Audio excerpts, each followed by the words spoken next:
primera edición de la editorial, ¿no? Sí. Aquí estamos, Letras en Directo, ya de vuelta. Empezamos una emisión más, en esta ocasión, con nuestro invitado especial, Premio Nacional de Literatura Miguel Ángel Asturias 2007, Mario Roberto Morales. Bienvenido. Muchas gracias. Doctor.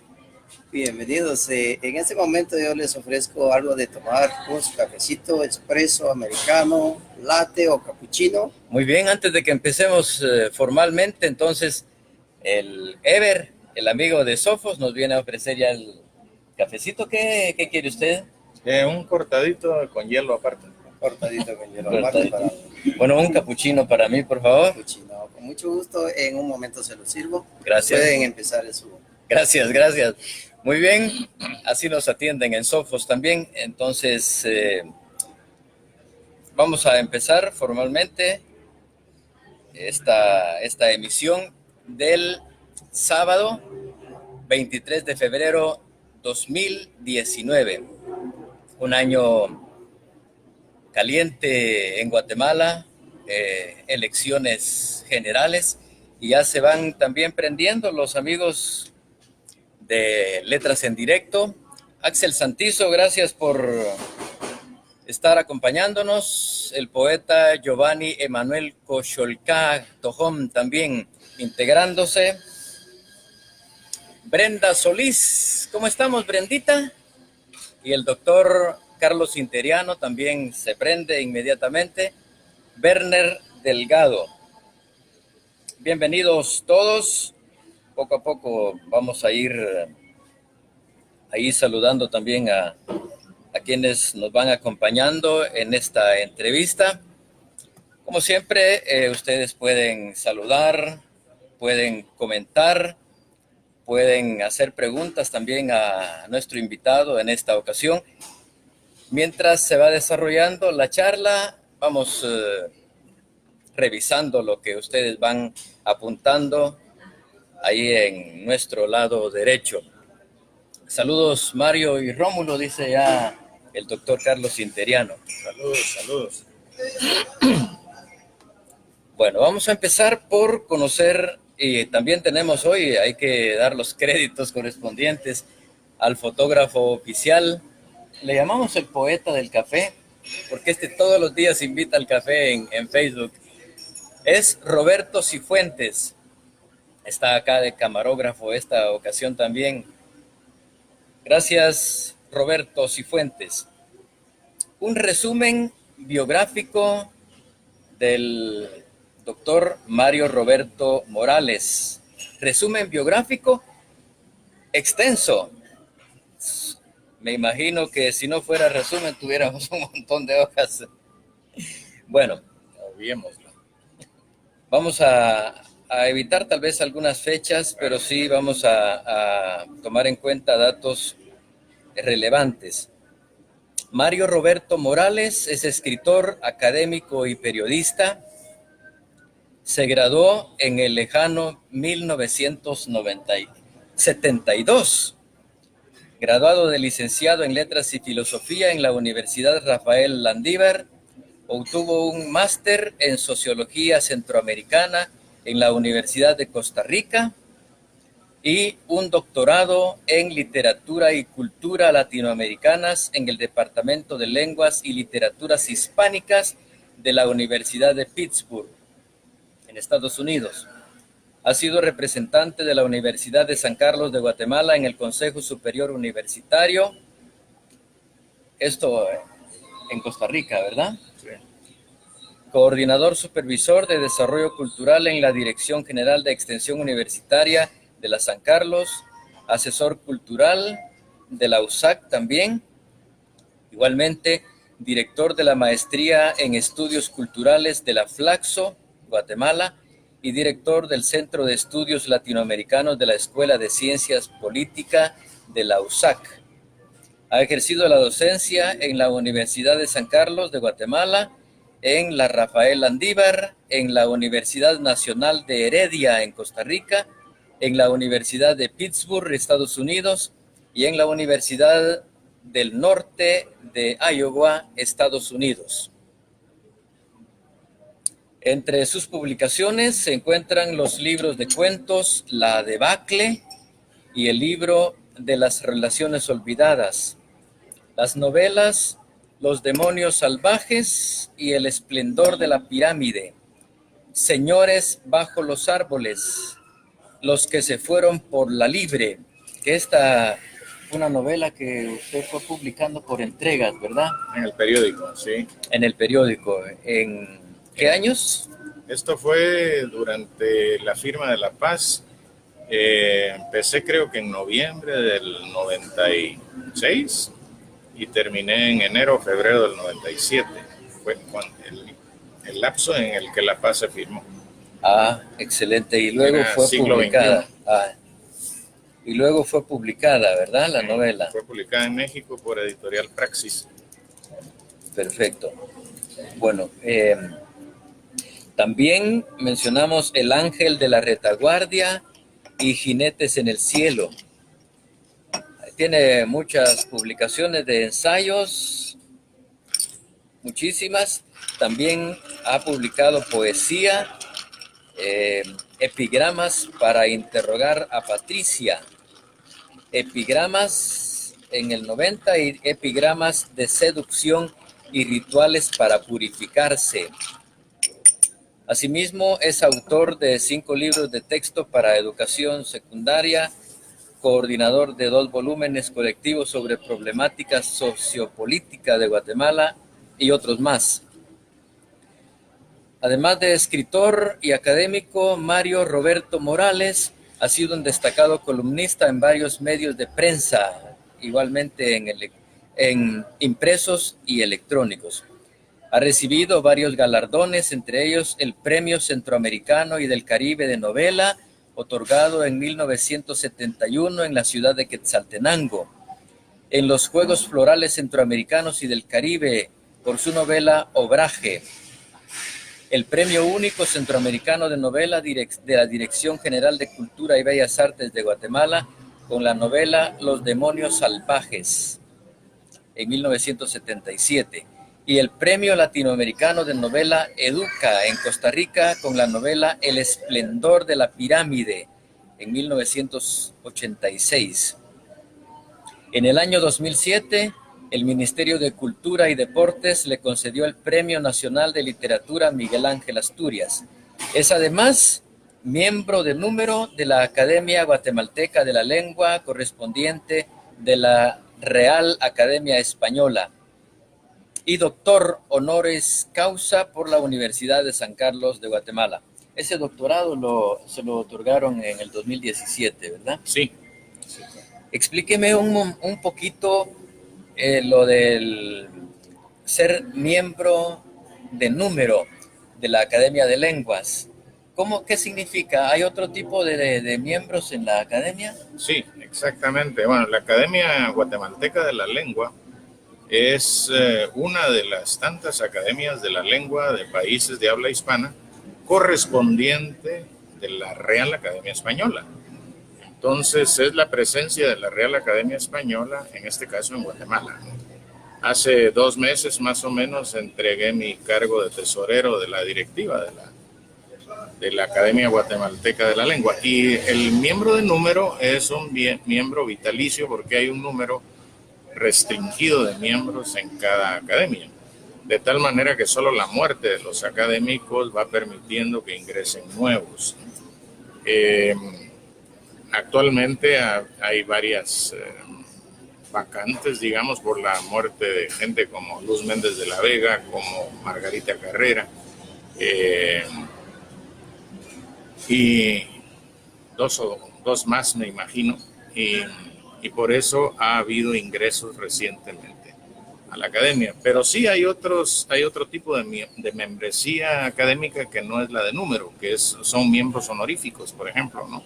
Miembros honorarios de la academia, e incluso esos. ¿Y ese número también es restringido, no? No, ese no. Son miembros que incluso pueden no vivir en el país de que se trate e incluso no ser nacionales del país de que se trate, la membresía honoraria. Pero los de números sí, son gente que está ahí vitaliciamente. Exactamente, me llamaba la atención eso de que es un número restringido porque a finales del año pasado, después de que precisamente tuvimos la fortuna de entrevistar acá en Letras en Directo a Tito Velázquez, fue llamado como miembro de número de la academia. Y ahora se ha anunciado la integración también de José Luis Perdomo, que precisamente usted le responderá a su discurso, ¿verdad? Sí, efectivamente, José Luis Perdomo va a ingresar como miembro de número a la Academia de la Lengua, Academia Guatemalteca de la Lengua, y a mí me toca responder su discurso. Es ahora en los primeros días de marzo, ¿no? Y va a ser una ceremonia en el Fondo de Cultura Económica. Sí, bueno. Nos gusta siempre conocer cómo el invitado se fue familiarizando con los textos, con los libros, con las lecturas. Llévenos un poquito a su época infantil, donde usted va descubriendo los libros. Bueno, yo no fui un niño muy lector, que digamos. Yo pasé mi niñez en Santa Lucía, Cotzumalguapa. Mi padre... a pesar de que había nacido en Guatemala. Nací en la capital y a la edad de 1 año me llevaron a Santa Lucía porque ahí mi papá, que era oriundo de Chiquimula, tenía una farmacia situada pues en un pueblo que está en medio de los grandes ingenios azucareros. Pues a él le fue muy bien ahí, de tal manera que cuando yo conocí a mis padres, pues estaban muy bien económicamente, por suerte. No les conocí su pasado de lucha. Entonces mi niñez fue rural, digamos, aunque éramos de la burguesía del pueblo, pero mis amigos eran los amigos del pueblo, como ocurre en todos los pueblos, ¿no? Las clases sociales se borran mucho más que en los ambientes urbanos. Y pues aprendí a nadar en ríos, a subir árboles, a cazar animales. Esa fue mi niñez y naturalmente pues me pusieron a estudiar. ¿Usted aprendió a nadar ahí en el río? Claro. Y me pusieron en el único colegio privado que había, que desafortunadamente era un colegio religioso, ¿no? Era de franciscanos y monjas. ¿Por qué desafortunadamente? Porque, digamos, mi padre no era un hombre religioso y mi madre, que era hija de un español, mi abuelo, anticlerical y antimilitarista, pues me desinformaba constantemente en lo referido a la religiosidad católica, a las monjas, a los curas, a los militares. En fin, yo crecí con ese anticlericalismo y ese antimilitarismo. Entonces a mí el aspecto religioso del colegio pues me pesaba un poco, ¿no? Pero no me obligaban a nada tampoco. Entonces, yo fui un niño más audiovisual. Yo ya fui una generación de cine. Yo de hecho quería hacer cine, pero la literatura llegó inesperadamente con la muerte repentina de mi padre en un accidente automovilístico cuando yo tenía 19 años y cursaba el primer año de la universidad. Y estaba leyendo, casualmente, a Miguel Ángel Asturias y a Albert Camus, estaba leyendo El extranjero, estaba leyendo El señor presidente, estaba empezando a leer a Sartre. Entonces, esas lecturas, y antes que había leído, de los pocos textos que había leído Robin Hood, que el final me conmovió hasta las lágrimas en ese momento, ¿no? Cuando Robin Hood muere. Entonces, toda esa sensibilización venía acumulándose y a los 19 años ante esta tragedia, porque mi padre era cómplice mío, era mi amigo, era mi cómplice, mi madre era un poco más normativa, ¿no? Él era más permisivo, teníamos una gran complicidad. Entonces para mí fue un golpe muy rudo y empecé a escribir textitos muy breves, pero muy breves, así de 4 o 5 líneas, que después los reuní y una vez se los enseñé al poeta Mellington Salazar, poeta jalapaneco Mellington, que tenía una imprenta o una editorial que se llamaba Taller de Poesía, ahí en los bajos del correo de la capital en la 12 calle. Y me dijo, publíquelos. Pero yo tenía... ¿Qué edad tenía usted? Yo tenía 19 años, ¿no? Entonces no se me olvida, y ese es el único libro por cuya publicación yo he pagado. A partir de ahí nunca más, ¿no? Además no fui yo. ¿Conserva ese libro? Fue mi madre. Sí, hay una edición de Artemis que todavía a veces se consigue por ahí, pero quiero reeditarlo. Es un libro breve y es el resultado del desahogo de la muerte de mi padre, repentina, ¿no? Inesperada. Y eso se publicó cuando yo tenía 21 años. Lo escribí como a los 19, 20. Se publicó a los 21, cuando yo tenía 21, en el Café Literario de Carlos Zífel y García. Y no se me olvidará nunca que entre muchas... descanse también. Sí, las muchas personas que estuvieron ahí presentes estuvo mi buen amigo, el poeta Roberto Obregón Morales. Y después, pues eso fue toda una anécdota, digamos, bohemia, lo que pasó esa noche en el Café Literario, que tal vez no venga al caso relatar ahora. Pero valen las anécdotas también. Las anécdotas sí, bohemias. Sí, que condimentan la conversación. Sí, claro. No, pues esa noche llegó, acordémonos, estamos hablando del año 69. Roberto Obregón todavía estaba vivo. Y el público que llenó el Café Literario esa noche en gran parte era buena parte de la militancia de lo que se llamaba la resistencia urbana de las FARC, ¿no? Entonces, ¿esas FARC eran recién fundadas o ya tenían muchos las años? FARC ya se había fundado en el 62, ¿verdad? Con la guerrilla de Oriente, de Riondo, de Izabal, pero había un frente urbano que no se llamaba frente urbano, se llamaba resistencia urbana. Entonces, y después nos fuimos a la AEU, cosa que no debimos haber hecho porque ahí estaba durmiendo el presidente de AEU en ese momento, que era Carlos Orantes Trócoli, e íbamos con Faustino Collado, que era asesor jurídico de AEU, o algo así, y él tenía llaves de la sede, entonces entramos a la sede, según nosotros a seguir la celebración de mi libro, pero nos sacó Carlos Orantes Trócoli con toda la razón del mundo, ¿no? Entonces, esto para contar la anécdota cablegráficamente, porque hay muchos detalles, como en todas las anécdotas, que hay que brincarse. Sí, pues. Bien, en sus libreras actualmente tiene algunos libros que conservan tal valor sentimental para usted que no los prestaría, ¿como cuáles? Sí, bueno, mire, hay algunas cosas, pero yo tuve la mala suerte de que durante el conflicto armado, cuando yo salí de Guatemala, que por cierto aprovecho para decir que yo nunca me fui al exilio, nunca salí exiliado, porque nuestra mística era que exiliarse era salir huyendo.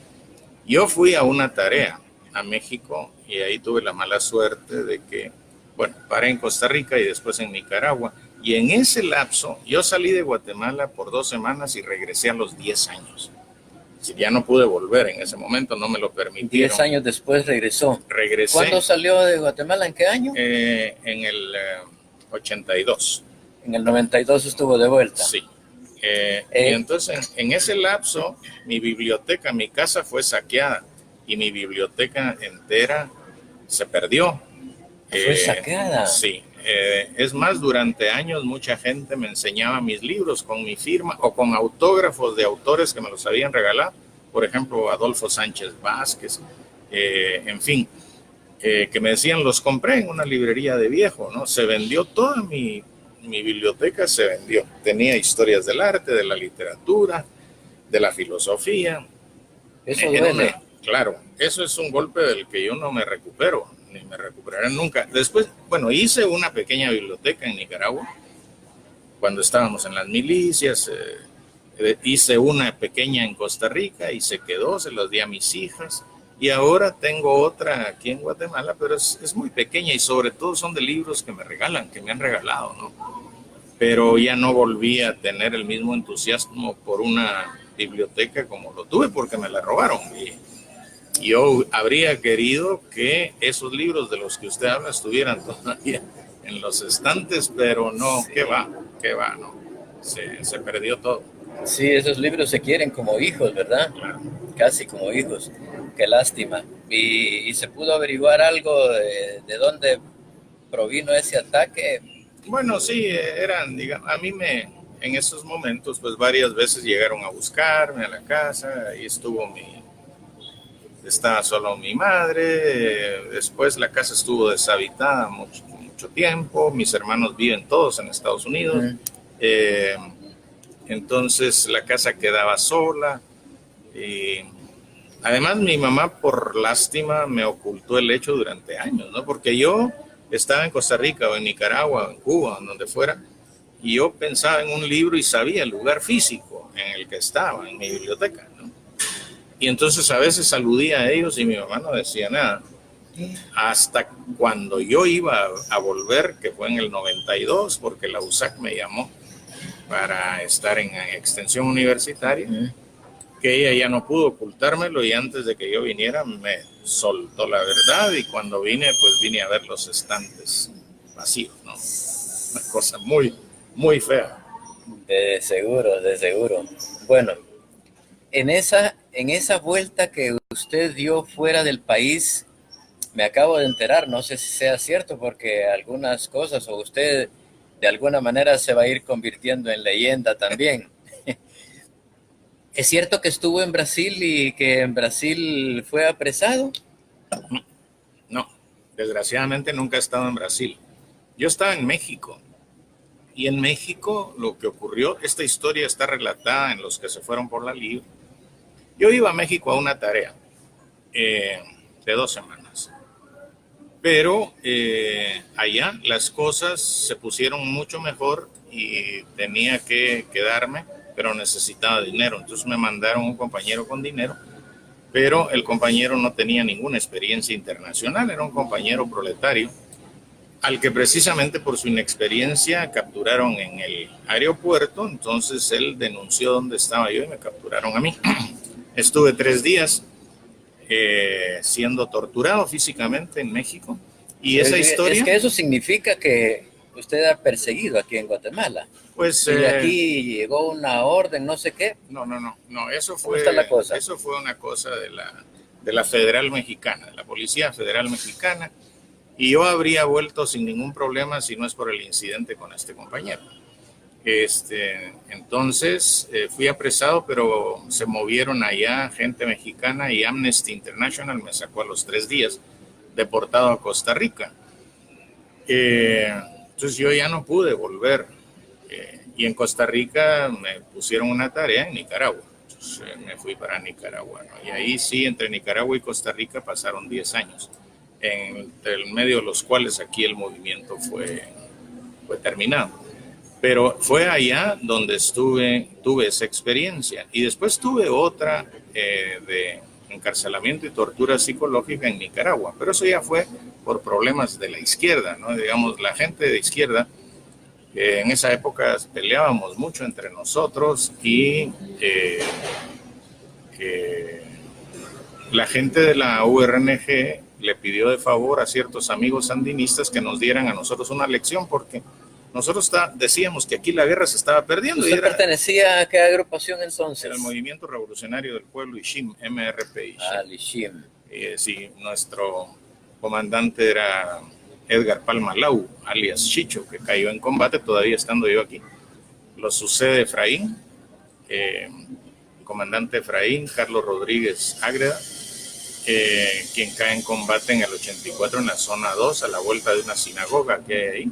Yo ya estaba en Nicaragua. Bueno, esa es otra historia. Toda esta historia está en Los que se fueron por la libre.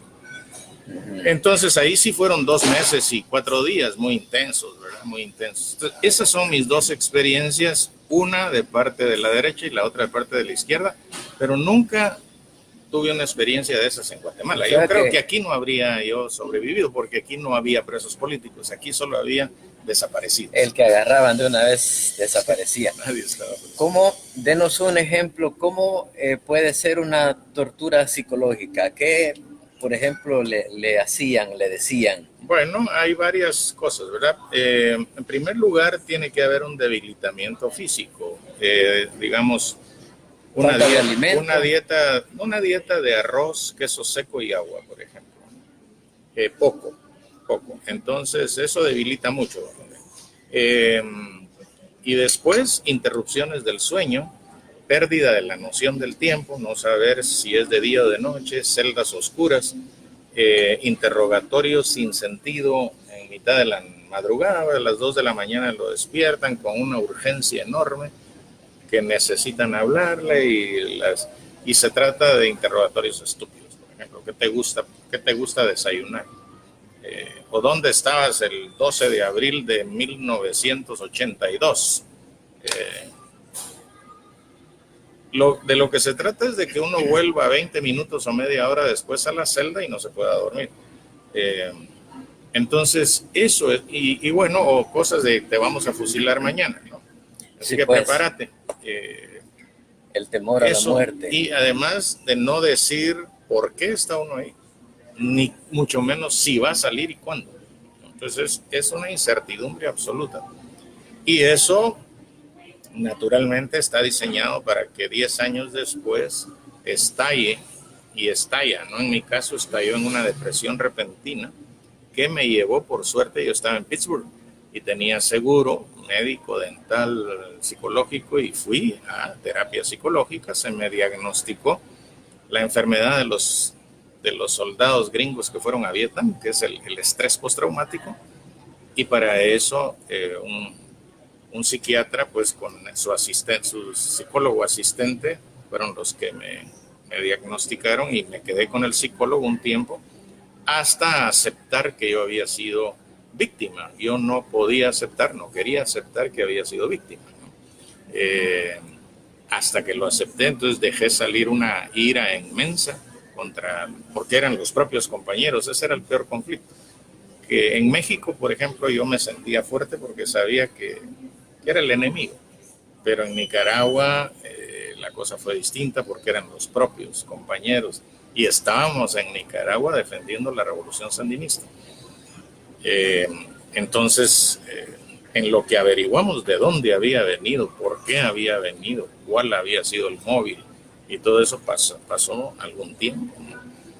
Y se tejieron muchas leyendas negras, etcétera, hasta que se hizo realidad lo que Efraín me dijo siempre: la mentira tiene patas cortas, me decía, y ante la calumnia lo que uno debe tener es paciencia y perseverancia, paciencia y perseverancia, paciencia y perseverancia, y tarde o temprano la mentira se derrumba. Pero hay momentos en que cuando uno es víctima de la mentira y de la calumnia, hay momentos muy difíciles. Sí, mientras está uno bajo la tormenta, es difícil, ¿verdad? Claro. La situación. Bien, es interesante su historia. Ya ustedes, es un libro abierto. Vamos a visitar acá a quienes se han ido incorporando. Mario Ordóñez, Francisco Alejandro Méndez Castañeda, Roberto Cifuentes, que ya lo habíamos mencionado, Marcos Gutiérrez. ¿Cómo estamos, Marcos? Marcos está invitado para el próximo mes. La poeta Ruth Baides dice: saludos a los maestrísimos Mario, Roberto Morales y Rómulo. Mi admiración, dice Ruth Baides. Guillermo Durán, su músico chiquimulteco, su semi-paisano también, ¿verdad? Sí. Servio Tulio Argueta Salazar, Rodrigo Villalobos, Yajaira, Candy Yajaira, Jenny Chapeta, saludos cordiales, dice Servio Tulio. Gloria Hernández también se ha unido, Dulcinea Gramajo, Ferdinand Abadón, José Lobos Mendoza, Leo de Soulas. Leo dice: programón de lujo hoy. Buena onda, Leo. Amílcar Dávila Estrada. Carlos Interiano dice, grandes anécdotas, Mario. Creo que deben recogerse en un testimonio audiovisual. Bien. Gloria Vaz Martínez también nos acompaña. ¿Qué tal, Gloria? Y Guillermo Durán, que es Arturo Serna.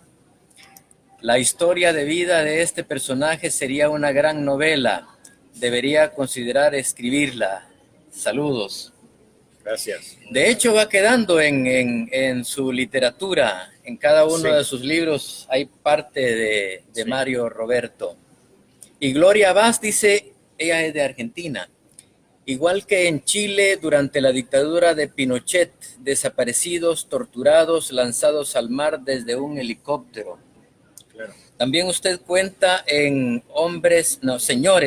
señores bajo los árboles, de algunos individuos que fueron lanzados desde helicópteros. Ese vivos. libro, sí. Ese libro es muy particular. Hay gente a la que ese libro le aburre o le cansa porque no tiene tregua. Es un libro hilvanado a partir de testimonios reales de la tierra arrasada. Son sobrevivientes de la táctica de tierra arrasada.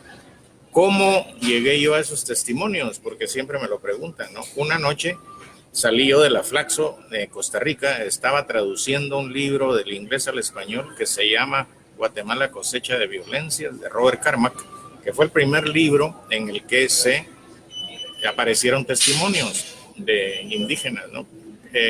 Captados por antropólogos y lingüistas gringos que habían regresado después de la fase más violenta de la contrainsurgencia a las comunidades donde trabajaban. Y no sé por qué salí de la Flaxo como a las 7 de la noche y fui con alguien a la Comisión Centroamericana de Derechos Humanos y entramos y de pronto vi un legajo doblado, amarillento, y lo tomé. Y era un conjunto de transcripciones mecanográficas de grabaciones de sobrevivientes de la tierra arrasada en Guatemala. No tenía autor, no tenía referencia, simplemente estaban ahí en un estante.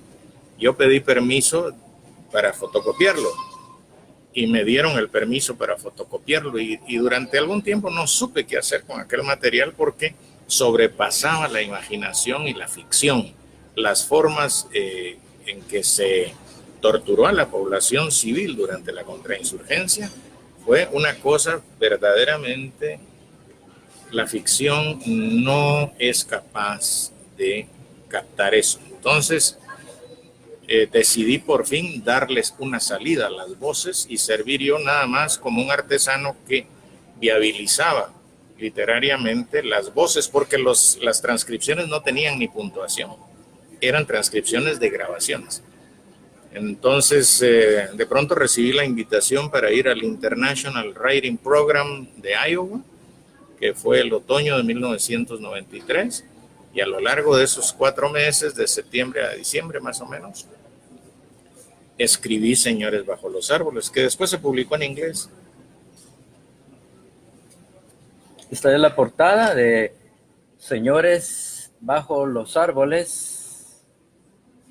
Ha cambiado esta portada porque hay varias ediciones, ¿verdad? Sí, pero todas se conserva, sí, se conserva. Es la edición de Editorial Cultura con un grabado de Isabel Ruiz.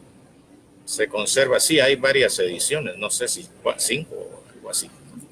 Ya, la primera publicación salió en 1994. 94. Y fue de Artemis Edinter, pero fue una edición muy mala, muy mal hecha técnicamente, ¿no? Se acabó y bueno. Y después entonces se hicieron correcciones y todo. Sí. Hay incluso ampliaciones. ¿O no? No. El texto es el mismo. Bueno, continúe, porque aparte de esos testimonios que usted encontró ahí en la Flaxo, fue a encontrar incluso con personas bueno, sí. En físico a platicarles. Sí, claro, pero eso ocurrió en Nicaragua, no aquí. Yo en Nicaragua estuve, bueno, esa historia, como les digo, está mi periplo de Guatemala a México, Costa Rica, Nicaragua, está en el esplendor de la pirámide, está en los que se fueron por la libre y un poco en el Ángel de la Retaguardia. Entonces, en Nicaragua yo me entrevisté con varios indígenas guatemaltecos sobrevivientes de la tierra arrasada y les tomé testimonio directo. Y eso me sirvió mucho a mí para ficcionalizar, para crear el hilo ficcional que hilvana estos testimonios, que son reales. Yo no quise... Es que esto es como ir insertando los testimonios y hay un hilo que los va amarrando. Exacto, y ese hilo es un soldado.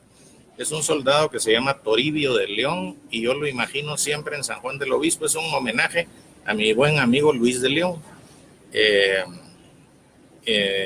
Y la razón por la cual es un soldado es que yo busqué entrevistar a algún caibil que hubiera desertado o que tuviera un problema moral por haber matado a su propia gente, ¿no? Algún soldado, porque eso fue indígenas contra indígenas, eso fue la contrainsurgencia.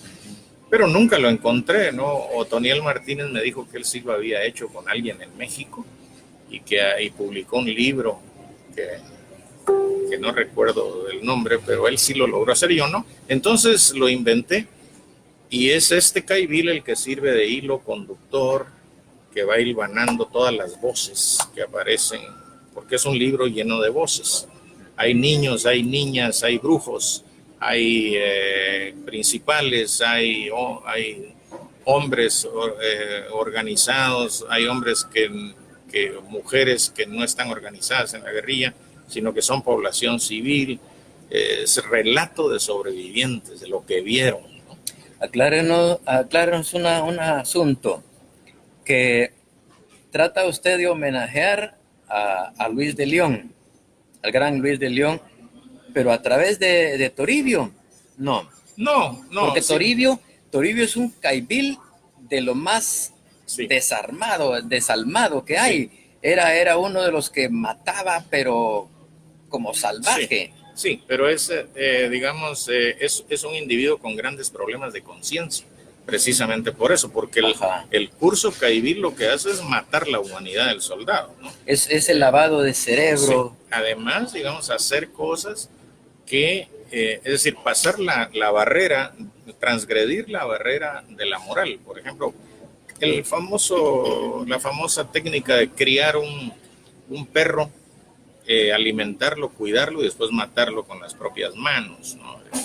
Eso mata cualquier humanidad que pueda tener la gente. Y Toribio es un individuo que le duele estar haciendo eso, por eso tiene monólogos interiores que me sirven para hilvanar otras voces. Son esos estanques que va armando cuando va en misión con la tropa, hacen ataques en ciertas comunidades, masacran mujeres embarazadas, ancianos, niños, les cortan la cabeza, les cortan las orejas, les cortan las uñas, hacen de todo. Toribio es uno de los encargados de esas masacres. Regresa y estando en su cuarto, él reflexiona sobre lo que está haciendo siempre. Exacto, sí. Y cuando yo digo homenaje, me refiero a que para imaginar, porque cuando uno crea un personaje, tiene que imaginarse su pasado, su presente, para poderlo hacer hablar con verosimilitud. Si no, los personajes salen falsos, ¿no? Y yo pensaba en Luis. Luis era cualquier otra cosa menos un caibil, ¿no? Luis era un hombre afable, sonriente, bromista, tenía un sentido del humor muy agudo y sobre todo era bueno, era un individuo bueno. Pero yo a Toribio me lo imaginé en San Juan del Obispo. Él era cuetero, ¿verdad? Él hacía cohetes, hacía fuegos artificiales. Él reventaba las bombas y exacto. Todo.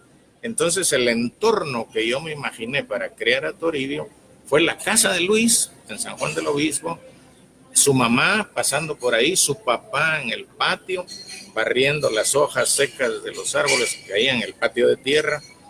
Eso y la aldea tal como la vivimos, porque ha cambiado mucho, se ha turistizado mucho, la aldea San Juan del Obispo, como la vivíamos cuando yo llegaba a traer a Luis en mi carro y nos íbamos a la Antigua a tomar cervezas y lo regresábamos ya en calidad de bulto. Bueno, interesantísimo. Vamos a ir haciendo algunas brechas por aquí. Ya, vamos a ir retomando Señores bajo los árboles. Buenísima novela. Usted la califica como testinovela Sí, y a la vez oralitura. sí. Nos va a explicar un poquito de eso, solo que también vamos interactuando con los amigos que se integran. Gracias por compartir su vida, dice Brenda Solís Fon. En esta terrible historia de Guatemala. Saludos a ambos. Muchas gracias, muy amable. Saludos maestros, nos manda Gloria Hernández. Gloria, ¿qué tal? Saludos Gloria. Ferdinand Abadón nos envía saludos. Gerson Ortiz también se ha integrado. El poeta Gustavo Bracamonte. José González, Elfer Galicia, Laura Arévalo también, que es poeta. Aprovechemos, por favor, mostremos portadas de libros que usted tiene por acá. Bueno, mire, mi primera novela es Obraje. Démela acá, por favor. Obraje es una novela que escribí a 4 manos con Luis de León. Luis hizo con Luis de León. No, pero esa la hice yo solito. Bueno. Las otras 2 manos, las de Luis, hicieron El tiempo principia en Xibalbá. Cierto. Pero el experimento era el mismo. Luis y yo nos juntamos y estábamos leyendo a Cortázar, 62 modelo para armar y Rayuela. Y yo le dije, vos hagamos una novela que no tenga principio ni final. Me dijo, buena idea. Pues yo voy a hacer una que vaya de adelante para atrás, porque yo siento que en nuestro país los indígenas estamos retrocediendo. Entonces yo voy a hacer una novela esférica, le dije, que se pueda leer de los lados para los finales, el inicio y el final, como una novela, como una pelota de fútbol con gajos, y que cada capítulo sea un gajo. Ese fue el experimento. O sea, cambiando las formas. Sí, entonces yo me inspiré en algunos pasajes de mi niñez en Santa Lucía Cos y en las visitas que hice estando en la universidad con amigos inolvidables de Quesaltepeque, que íbamos a Quesaltepeque, que por cierto ahí me iba a matar a machetazos Santillos Pérez, que era un indígena que andaba vestido de blanco con su corvo, ¿no? Abramos el paréntesis. Con su corvo. Pues estábamos en una cantina que era la cantina de Antulio Recinos, que tenía una foto de Carlos Arana en la cantina, y Mario Rosas le dice, ¿por qué tenés a ese tipo ahí? Se subió y de un manotazo bajó la foto, ¿no? Entonces Antulio Recinos, muy enojado, creo que él era comisionado militar. Y yo todavía tenía los resabios del karate, ¿no? Yo hice karate, llegué a Cinta Café, entonces yo tenía esta mitología de que sin armas se podía doblegar a cualquiera, ¿no? Entonces pasó, y me empiezan a hablar de Santos Pérez, y los líos de Santos Pérez, y que debía ya, creo que 10 o 12 cabezas, ¿no? Y que lo provocaban y que era muy bueno él con el corvo. Entonces, Santos Pérez a mí se me infló en la imaginación y de pronto alguien dice, ahí viene Santillos Pérez, y salimos a la calle y veo yo al indígena chiquitito, vestido de blanco, sus calzones blancos, su cotona blanca, y con el corvo en la mano, ¿no? Así. Entonces... Machete corvo. Sí. Entonces yo me le puse enfrente, le dije, ¿usted es Santos Pérez? Sí, mijo, me dijo. Y le dije, mire, Santillos, pero a todo esto salieron los demás de la cantina, ¿no? Mario. Ya tragueados muchos de ellos. Sí, pero además, viendo la gravedad del asunto, porque Santos Pérez no era un tipo que iba a hacerme concesiones, ¿no? Yo, en medio de mi estupidez capitalina y de borracho en ese momento, porque todos estábamos en ese estado, le dije, Santillos, ¿y usted qué tal es sin el machete? Y entonces se me quedó viendo, ¿no? Yo sentí su mirada y me dijo... Usted era cinta café y él era cinta blanca, porque andaba de blanco. Claro, pero yo sin corvo, ¿no? Ajá. Y me dice, ¿te querés medir conmigo, mijo? Me dijo. Y no me dieron tiempo de responderle porque todos me agarraron y me metieron a la cantina y me dieron una sermoneada, ¿verdad? Y me dijeron que tomara conciencia de que me habían salvado la vida, porque después Santillos no se quería ir. Santos me estaba esperando, ¿no? Que saquen a ese patojo que se cree que no sé. O sea, Y chiquitillo el individuo. pequeñito, ¿no? Y él, a mí me contaban cómo él relataba sus líos con el machete. Decía, me lanzó un filazo y me agaché, me lanzó otro y me agaché. Al tercero ya no me agaché, sino se lo topé y se lo regresé. ¿Y qué pasó, Santíos? Él ya no se volvió a comer otra tortillita. Era su manera de relatar sus hazañas con el Sí, corvo, pues. ¿no? Ajá. Entonces, ¿qué tenía yo que ir a hacer? Con un hombre que no, en primer lugar, no iba a soltar el corvo. No, pues, y hay que pensar que debe ser o debía ser un tipo hábil con el corvo, porque hay gente que trabaja con eso. Por supuesto. ¿Sí? Y usted sabe que el corvo no se puede enfundar porque es corvo. Ajá, es Entonces corvo. lo lleva así en la mano, se lo cambia de Siempre. mano cuando va caminando. Entonces, claro, cualquier cosa que a él se le atraviese en son del lío, pues claro, ¿con qué se va a defender? Sí, cuando andan en el monte con el machete se van abriendo brecha, ¿verdad? Por supuesto. Nunca lo sueltan, exactamente. Pues entonces yo creé en esa novela un pueblo ficticio que se llama Obraje, que es mucho el Quesaltepeque de esa época y es mucho la Santa Lucía de mi niñez, la Santa Lucía Cots de mi niñez. De hecho, me parece que la fotografía como que es de Quesaltepeque, ¿o no? Bueno, esa es una foto de un pueblo del Salvador, pero se parece mucho. Ajá, parece. Entonces con Luis de León dijimos, me dijo Luis, yo voy a hacer de los indígenas, vos a hacer de los ladinos de Puebla.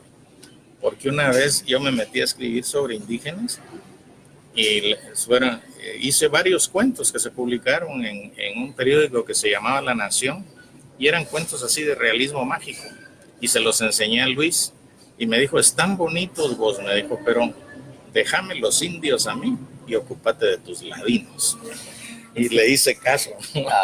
Claro que la excepción es Señores bajo los árboles, pero realmente los indígenas de ese libro son ellos los que hablan, yo no hablo por ellos. Exactamente, y especialmente a través de los testimonios. ¿Veamos otro libro? Pues después vienen Los Demonios Salvajes, que esta es la edición, la última edición de la editorial Praxis, una edición impecable, no tiene errores, porque es una novela tipográficamente muy caprichosa. Este que está aquí soy yo.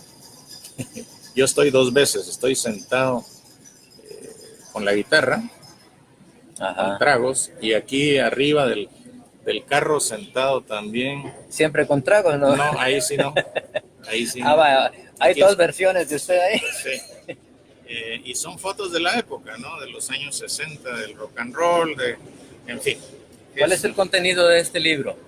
Los Demonios Salvajes es la historia de una pandilla que yo tuve en la Avenida Elena que se llamó Los Demonios Salvajes. Por supuesto era una pandilla que comparado con las maras, todos éramos hermanitas de la caridad. Con los angelitos. Claro, porque lo que nos gustaba era el karate, pues, yo tengo varias fracturas por eso, correr carros, correr motos y los líos, ¿no? Y a lo más que la gran travesura era fumar y tomar tragos.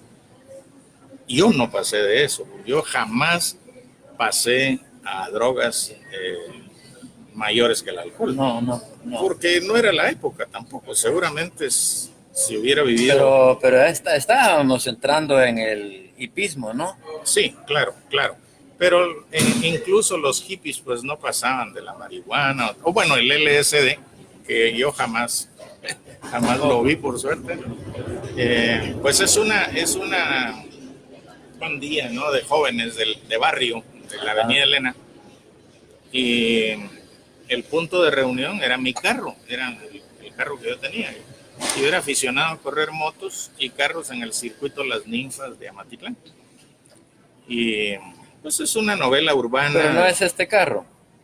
No es el que está ahí en la portada, no. Ya. Es una novela muy experimental y después la siguió El Esplendor de la Pirámide, que es una historia de amor entre un guatemalteco y una mexicana y recoge mi experiencia en México, ¿no? Le conté. Bien, ajá. Después está Los que se fueron por la libre, que este libro surgió porque el dueño del periódico donde yo era columnista, que era Siglo XXI, me dijo, ya se va a firmar la paz, ¿por qué no haces artículos? Una serie de artículos donde contés los 25 años de tu militancia. Y los empecé a hacer muy cortitos como artículos, ¿no? Pero en eso yo tenía que irme a Pittsburgh a hacer el doctorado que me habían invitado a la Universidad de Pittsburgh. Entonces le mandé creo que 5 o 6 capítulos al dueño del diario para que viera cómo estaban y los publicó. Entonces yo me vi obligado a seguir escribiendo y los mandaba y se publicaban cada domingo. Y yo escribiéndolos en Pittsburgh, ¿no? Así se publicó los que se fueron por la libre, y ahí cuento toda mi, digamos, cómo entré al movimiento revolucionario, toda mi experiencia, la experiencia de Nicaragua, y el final, ¿no? Cuando los sandinistas pierden en 1990-91, que yo en un ritual de amigo llego con César Montes, que estaba en Nicaragua en aquel momento. Los dos trabajamos juntos. Otro militante. Ahí. Bueno, de la César, guerrilla. sí, César es un comandante histórico, ¿no? Uh-huh. Y le dije, mira, mano, con la derrota de los sandinistas de Nicaragua, cualquier posibilidad de lucha armada en Guatemala se acabó. Y César lo entendió, y yo entendí que había que empezar a dar la lucha ideológica. Y para mí la manera más fácil de hacerlo era por medio del periodismo, ¿no? Y en eso he estado desde entonces, ¿no? En un periodismo de combate. Y bueno, en materia de novelas, esta es mi última publicación. Se publicó en Barcelona, Jinetes en el Cielo, que es un thriller político. Por cierto, ¿cuándo salió? Esta salió en el 2012, y en el 2013 fue el libro de ficción más vendido en Sophos. ¿Me tiene ella en la mano o no? Pues, ¿Cuál? Ah, es este. Sí, claro. Sí, pues. Jinetes en el Cielo. Fue más vendido. Entonces, esto trata sobre la muerte de Gerardi y el caso del guerrillero Mincho y el secuestro de la señora Novela. Que Mincho fue un guerrillero negado por la ORPA y negado por el ejército. No existió, pero sí existió. Entonces, en esta novela se desvela, digamos, qué pudo haber pasado con él y qué pudo haber pasado realmente con Gerardi. Y a esta novela le sigue otra que terminé en el 2016 y que está inédita, que se llama La nave del olvido, la cual empieza con el asesinato de Rosenberg y termina más o menos ya con Jimmy Morales, ¿verdad? Con las movilizaciones del 2015 y toda la manipulación mediática de la gente, sobre todo urbana, que lleva a estas elecciones a las que estamos a punto de llegar. Este Jinetes en el Cielo es un libro que sigue abierto porque esos misterios del asesinato de Gerardi y otras cosas que usted menciona no se acaban. No, y hay una buena noticia, que Francisco Morales Santos de la editorial Cultura muy pronto saca ya una edición guatemalteca de este libro, porque esta es una edición española, es un poco cara, y esta edición guatemalteca va a ser muy barata y está muy bien hecha. Yo estuve viendo el PDF, está muy, muy bonito, y ya no tarda en salir esta edición. Eso en cuanto a narrativa, y mis ensayos pues son La ideología y la lírica de la lucha armada, que es un estudio de la poesía de Roberto Obregón y Otto René Castillo, el síndrome de Machimón, que tiene que ver con el movimiento maya, la polémica de Menchú, David Stoll, todo este asunto de si mintió, si no mintió, y un libro muy popular que ya lleva como 7 ediciones, que es La breve historia intercultural de Guatemala. Esos son algunos ensayos. No traje todo porque los libros escolares tampoco, y digamos los libros en donde soy solo compilador tampoco. Es la recopilación de los relatos, cuentos que se quedaron olvidados, ¿no? Por eso le puse el libro de las relaciones olvidadas, porque es de ese bagazo que va quedando en el camino y que de repente uno lo reúne. Sí, y de aquellos que uno dice, este no me parece bueno, y y después comprueba que a los demás sí les gusta. Exacto, eso, ¿verdad? Que a los demás les gusta, ¿verdad? Porque Luis y yo, por ejemplo, decidimos no publicar El tiempo, principio en Xibalbán y Obraja, porque eran muy malas. Y de pronto resulta Sí. que no. Bueno, y esta es mi única, yo no soy poeta, no me considero poeta, pero sí he escrito epigramas, que es una forma poética que no necesariamente es versificada, pero que tiene una larga tradición, ¿verdad? Y que se trata de textos breves, escritos en doble sentido, con humor, con mucho sentido del humor, y es un género que a mí me atrae. Sí, muchísimo. sin embargo, precisamente lo que le iba a decir yo, es los epigramas, es una forma que hay que conocer y hay que seguir ensayando, porque en primer lugar son cortas, ¿verdad? Sí. Y en este tiempo es cuando más está valiendo la escritura corta, los textos cortos.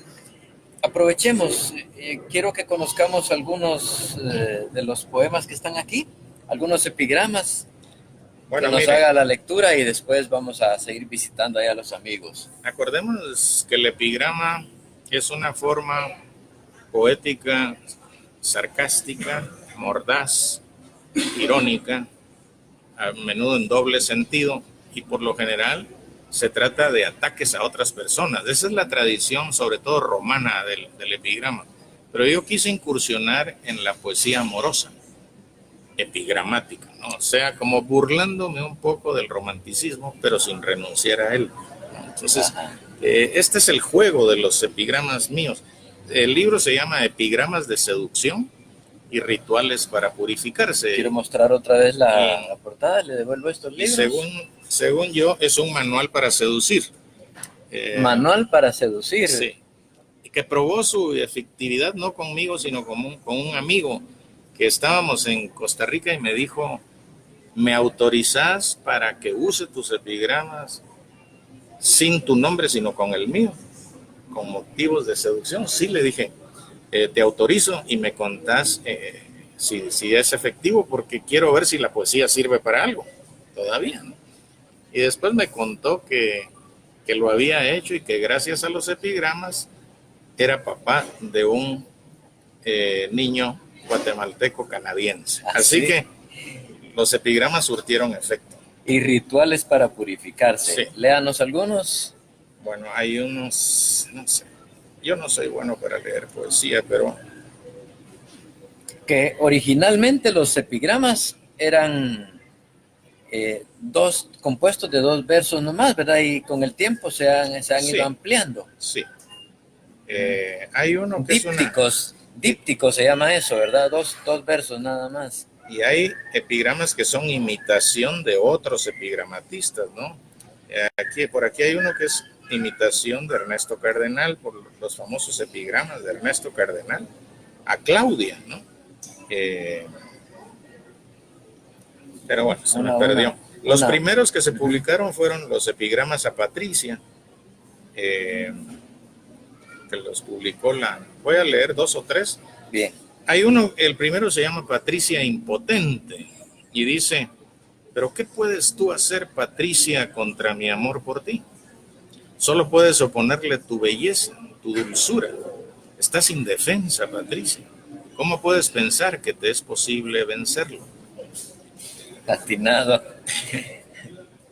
El segundo se llama Patricia Ilusa y dice así, me pides, Patricia, que te muestre mis versos. ¿Cómo habría podido escribirlos, Patricia, antes de conocerte? Esa es otra. Patricia Curiosa, eres hermosa, eres adorable, lo sabes. Más te conviene no tratar de averiguar quién de los dos tiene más culpa de este amor y de estos versos. Y por ahí se va yendo, ¿no?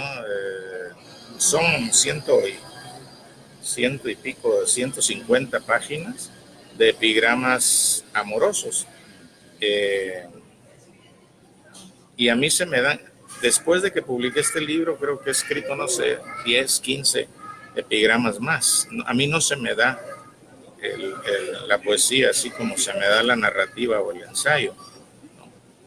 Bueno, En fin, los lectores son los que tienen la palabra final, ¿verdad?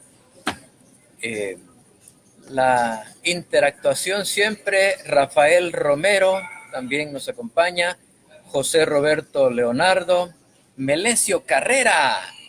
¿Cómo andamos, hombre invisible? Mecho Carrera. Axel Santizo dice, me llama significativamente la atención la novela Demonios Salvajes. Hay que adquirirla. La mayoría de libros están aquí en Sofos. todos mis libros están en Sofos, a excepción de La Debacle, que está agotada. La Debacle está agotada. Bueno, habrá que pensar en la otra emisión. Hablemos. Uy, yo tengo miles de preguntas que hacerle. Usted hace que uno se vuelva prolífico en preguntas también, porque usted es prolífico en historias y en conocimiento. Solo de las letras, cuando se trata de dar consejos a los que empiezan a escribir, un consejo que uno siempre va a encontrar en ese top 10 es leer, leer y leer. Pero normalmente no explicamos cuáles son los frutos que se recogen de leer, leer y leer. Sí. Hay dos maneras de leer. Leer para nutrirse y leer para escribir. Y los escritores tienen que ser lectores disciplinados, ¿no? Hay yo diría una primera fase de la lectura para escribir, o sea, la gente que lee porque quiere escribir, y es el aprendizaje del uso del idioma. En primer lugar, yo creo que un escritor debe conocer su idioma para poder manejarlo con fluidez, es decir, hablar y escribir con precisión. Precisión quiere decir transmitir aquello que se siente y se piensa con efectividad, que el lector reciba a cabalidad lo que uno quiere transmitir.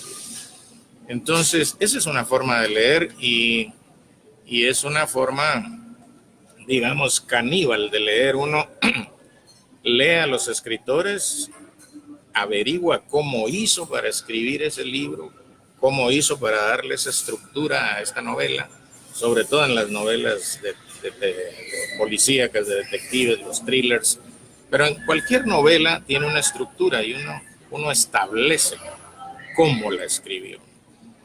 Una lectura distinta es la de los poetas, que lo que hacen es permitir que los versos despierten en ellos o toquen fibras que no han sido tocadas y que eso se transforma en una creatividad personal. Pero uno lee para escribir, uno lee no para escribir como nadie, sino para encontrar en uno aquello que uno tiene que decir. Porque los motivos que hay para escribir son varios, ¿no? Uno, en primer lugar, hay un ego, porque si uno no tuviera ego, no se tomaría la molestia de echarse encima la tarea de escribir libros. Mejor los leería y aprendería, uno sería mucho más humilde. Pero esa humildad... Como lo expresó Borges. Sí, pero esa humildad no es tal cuando uno siente que solo uno puede escribir ese libro, ¿no? Es decir, no lo puede escribir ni Borges, ni lo puede escribir... No, soy yo el que lo... Pues eso es un ego necesario para la creatividad, ¿no? La humildad en este sentido pues no funciona mucho. Uno tiene que tener eso, pero eso tiene que estar potenciado por la necesidad de decir algo. Uno debe tener algo que decir. Y, por ejemplo, yo no tenía nada que decir hasta que se murió mi padre en un accidente. Entonces, lo que tuve que decir en ese momento fue lo que sentía, ¿no? Y no lo dije directamente, a mí me duele la muerte de mi padre. No, yo lo dije de maneras indirectas. Expresé ese sentimiento en pequeños textos que no aludían a la muerte de mi padre. Pero de alguna manera eso estaba impregnado, salpicado, ¿verdad? Sí, claro. El dolor que... Claro. Entonces es eso, la necesidad de expresar algo que además solo uno vive, porque cada persona es irrepetible. Entonces, esa necesidad lo lleva a uno a la convicción, a la otra necesidad. Este libro lo tengo que hacer yo. Este libro es mío, ¿no? Yo lo tengo que hacer. Y en ese proceso, la lectura sin duda amplía horizontes, ¿no? Hay veces que uno tiene la idea, tiene la preocupación y no encuentra la primera puerta para empezar a escribir, y cualquier imagen, cualquier sonido, cualquier línea de cualquier libro le da a uno la clave para empezar a escribir. La famosa la anécdota de García Márquez, que no sabía cómo el tono que iba a escribir 100 años de soledad hasta que se lee a Rulfo, y Rulfo le da, Pedro Páramo le da el tono, ¿no? Ah, claro, hay que contar todo lo que es increíble, hay que contarlo como si fuera natural. Como si fuera natural. Usted, en algunos de sus textos que ha publicado, dijo en algún momento, no se puede pensar ni escribir sin palabras. Es decir, la palabra, que también se dice que hay una relación necesaria entre lenguaje y pensamiento. El pensamiento tiene como límite el lenguaje. Por eso mismo hay que leer. Sí. Conocer más la palabra, que es la herramienta que al final es la que sirve para transmitir el conocimiento, el pensamiento de uno. Efectivamente, porque cada palabra corresponde a una idea. La idea no es idea si no se expresa como concepto, ¿no? A no ser, digamos, de certezas intransmisibles que vienen por experiencias religiosas, espirituales, ¿no? Pero todo lo que es terrenal, todo lo que se piensa, se expresa en palabras. La palabra corresponde a la idea y la idea a la palabra. De tal manera que no se puede pensar sin palabras. No se puede pensar lo que no se puede nombrar. Exacto, sí, exacto, ¿no? Y lo que no se puede nombrar y se piensa, se tiene que inventar una palabra, ¿no? Para nombrarlo. Y entonces la evolución del pensamiento implica también una evolución del lenguaje. Y el lenguaje tiene normas, tiene estructuras, que uno las tiene que conocer. A menudo se piensa... Y se van descubriendo en esa relación. A menudo se piensa que la Academia de la Lengua es normativa y es cosmética, ¿verdad? Porque dice que fija y da esplendor al idioma. Pero esto no es una cuestión cosmética, es una cuestión técnica, sintáctica, ¿no? Es decir, la academia lo que hace es cuidar la estructura del lenguaje, porque de otra manera se perdería de una manera espontánea el idioma. Y no se trata tampoco de preservar las cosas tal como están, sino de que la evolución del lenguaje no se salga de cauce. Por las influencias externas de otros idiomas, etc. ¿No es precisamente también que los miembros de la academia sean puritanos? No, al contrario, ¿no? Bueno, hay algunos que tienen este asunto, hay gente conservadora en las academias que quizás les gustaría que la gente siguiera escribiendo como en el barroco o en el rococó, ¿verdad? Y que tienen eso como culto, ¿no? Todavía hay mucha gente que cultiva la poesía del siglo de oro y que escribe con métrica y que escribe, qué sé yo, madrigales o sonetos. Bueno, cantarle a Guatemala. Exacto, como lo hacía Diego Solaberry, ¿verdad? Pero no necesariamente, ¿no? Incluso ha habido controversia por palabras que la academia ha aceptado últimamente, ¿no? Y que tienen que ver con localismos muy, muy concretos.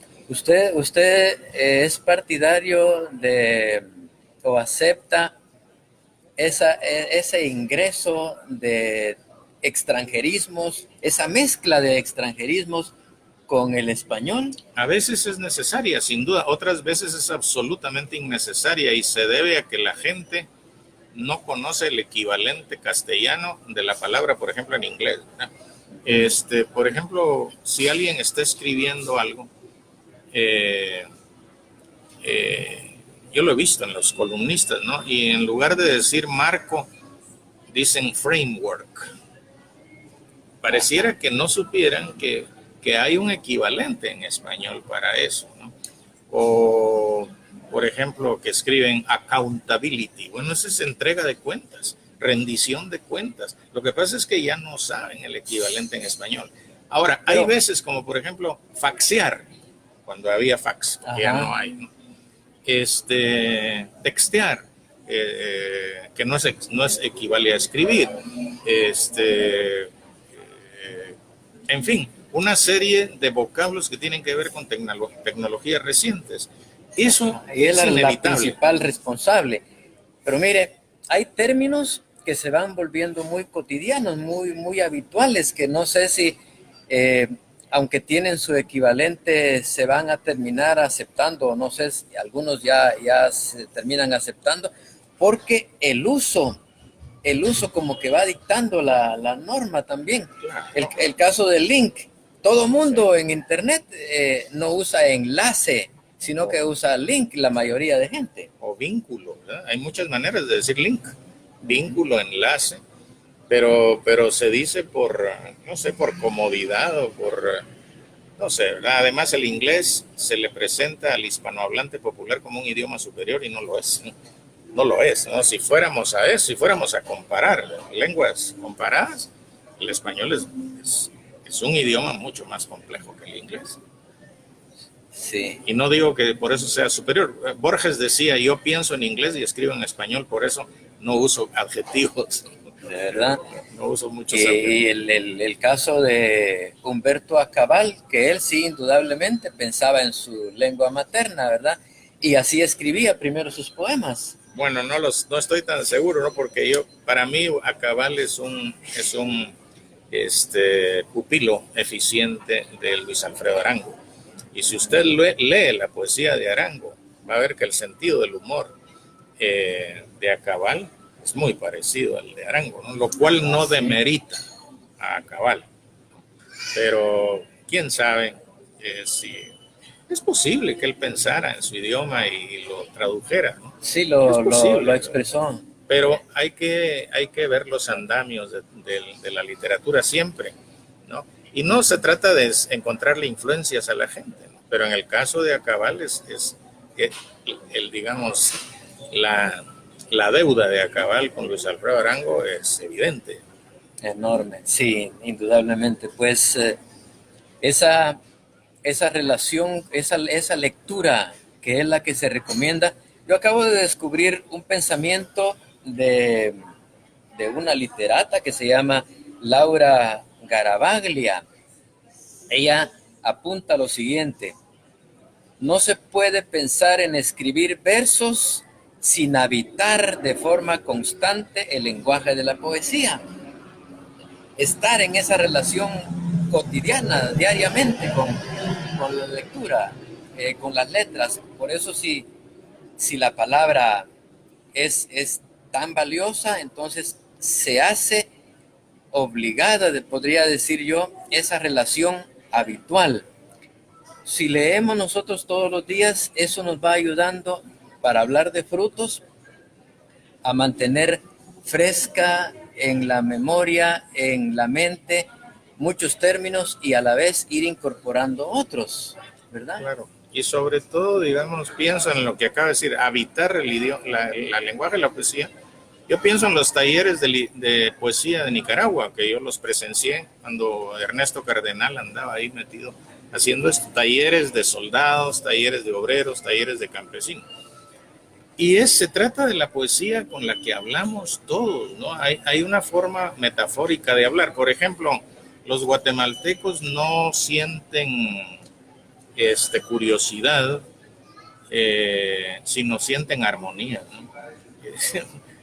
Me da armonía. Eso es metafórico, eso es poético. O un día hablando con el poeta de los colores nuevos, doctor Raúl González, decía, pues si los chapines hablan como poetas, decía, un chapín no tiene mucho dinero, sino carga varas en paleta. Entonces, ¿Qué más verso querés que es? Por supuesto que carga más varas en paleta. Carga varas en paleta. Entonces, por supuesto que él estaba caricaturizando, pero algo tiene de razón, ¿no? La gente habla con metáforas. Entonces, si se le dice a la gente, mire, esas metáforas son válidas, siga pensando, siga sintiendo así, habite el idioma de la poesía, ¿no? Y escríbalo, y eso es bueno. Pero cuando se hacen talleres de literatura, diciéndole a la gente, usted está entrando a un terreno sagrado, a un terreno solo para iniciados, solo para gente. Entonces uno destruye. Quítese los zapatos al entrar aquí. Uno destruye absolutamente todo lo que una persona normal podría llegar a desarrollar en materia de idioma poético, de idioma narrativo, de idioma literario, de lenguaje literario. Cuando se le mitifica la literatura debería ser accesible a todo el mundo, y en eso deberían consistir los talleres. Dicen que Nicaragua es un país de poetas, pero es por eso, ¿no? No es solo por Rubén Darío, claro, Rubén Darío tiene mucha responsabilidad, porque lo aman, es un héroe cultural en Nicaragua, pero esos talleres fueron verdaderamente, de ahí salieron un montón de poetas que tal vez no son conocidos ni han sido absorbidos por el mercado editorial, porque ahora es una cosa de mercado técnico, ¿no? De tal manera que dentro de 20 o 30 años se van a conocer quiénes eran los buenos escritores de esta época, porque los peores son los que están publicando, porque debido a que se trata de mercadeo hay que bajar la calidad para un público que no lee. Y los buenos escritores permanecen inéditos o publicados por editoriales modestas. Bueno, pero mire, este es otro problema. Sí. Cuando usted habla, yo estoy apuntando un montón de preguntas en mi cabeza y no es posible. Incluso debo aprovechar este momento para agradecerle, por si se me olvida después, el que usted ha hecho el sacrificio de venir hoy a Letras en Directo y compartirnos acá tanto que es muy valioso. Y dentro de esas preguntas que se me han ido formando, está una que es en relación a los escritores emergentes, los que en este momento están escribiendo en Guatemala, que usted ya va teniendo contacto con ellos también. Puede mencionar algunos que usted ha leído y dice, estos muchachos son una gran promesa en la literatura guatemalteca. Bueno, yo conozco algunos, ¿no? He leído algunos y hay unos que ya son más que promesa. Digamos, yo pienso, por ejemplo, en Estuardo Prado, en Vania Vargas y en Mateus Carr, ¿no? Que es un muchacho que, además de escribir literatura, se cultiva intelectualmente, ¿no? Y lo digo porque esto ha sido una gran carencia en Centroamérica. En Centroamérica hay escritores extraordinarios que no cultivan su intelecto en otra cosa que no sea la literatura, ¿no? Que los novelistas solo saben de novelas, los poetas solo saben de poesía. Pero no, es que es necesario saber de cine, de música, de pintura, de cultura en general, de culturas populares, de fenómenos de masas, de lucha libre, de cómo funciona eso, de política, de manipulación mediática. Y Mateus lo veo muy activo en sus columnas periodísticas, ¿no? Que está formándose en eso. Me parece muy afortunado ese hecho, para que no, digamos, no tengamos escritores, o sea, grandes poetas que son analfabetos en otra cosa, ¿no? Y me parece que el cultivo del intelecto en general potencia muchísimo la literatura, porque el mismo objeto literario, novela, cuento, lo que sea, se ve enriquecido por estas, digamos, por estas inquietudes intelectuales de los escritores. Y otra cosa es que no hay que leer solo a escritores, no hay que leer solo a los grandes, porque los grandes, entre comillas, son los que escogió el canon, y el canon lo escogieron académicos en universidades. Y los editores. Sí, y hay muchos escritores que son excelentes y no están en el canon, o hay otros que son secundarios pero imprescindibles. Les voy a poner un ejemplo. En Guatemala todo el mundo, Miguel Ángel Asturias. Sin embargo, hay un escritor que es fundamental para Guatemala. Hay varios, pero uno de ellos es Flavio Herrera. Flavio Herrera obviamente no le llega a Asturias, pero localmente él ha contribuido a crear una tradición novelística local nuestra enorme. Mucho más importante que Monteforte Toledo, a mi modo de ver. Otro es el del pájaro serpiente, ¿cómo se llama? Virgilio Rodríguez Macal. Y así hay otros que el canon les llama secundarios, pero que en el plano local, y si uno quiere regional, son imprescindibles. El lector es el que al final dicta la historia. Claro, entonces si uno quiere entender la historia de la literatura en un país, tiene que leerlos a ellos, ¿no? Y no quedarse solo con los grandes, o porque publicó en la revista de la línea aérea donde nos tocó leer un cuento de fulano de tal, solo por eso ya es grande. Acordémonos que ahora la literatura y los premios literarios funcionan por marketing. Entonces se trata de temáticas que son el resultado de estudios de mercado. ¿De qué le puede interesar a un lector que aborda un avión de Avianca de aquí a San José de Costa Rica? Entonces un cuento de un autor se publica ahí. Y la gente cree que porque salió ahí es bueno, o porque salió en la revista Vanidades o en la revista tal, ¿no? Ya es bueno. Como le digo, yo creo que en 20 o 30 años algún estamento crítico responsable identificará quiénes son buenos en esta época, ¿no? Porque después esto ocurrió con el boom, ¿no? Este cambio de la calidad literaria a lo que a la gente le gusta consumir. Eso ya había pasado en el cine, en la televisión, con las telenovelas, y después llegó al arte y a la literatura. O sea, una literatura light, liviana, ¿verdad? Bestseller. ¿Desde cuándo?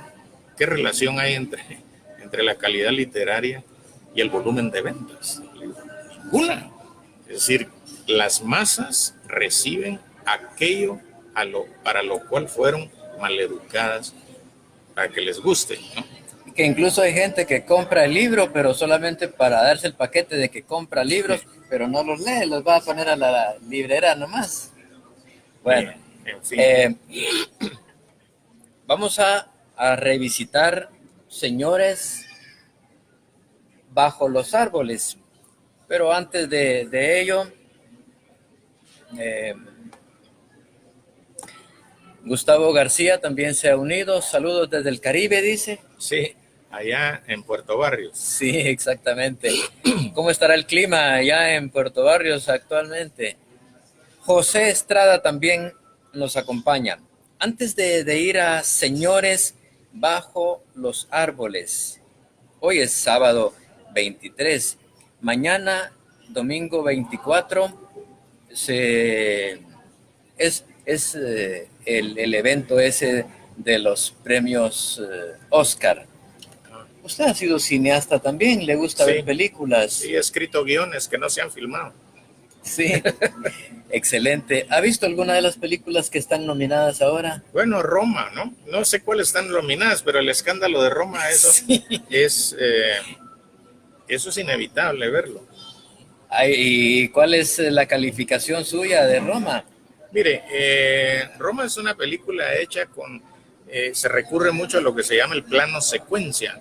Es decir, el plano secuencia, desde el momento en que la cámara abre hasta que cierra, pues naturalmente ese es un plano. Pero hay planos que pueden durar 5 minutos, 10 minutos. Hay planos secuencias célebres, ¿no? de muchísimos minutos.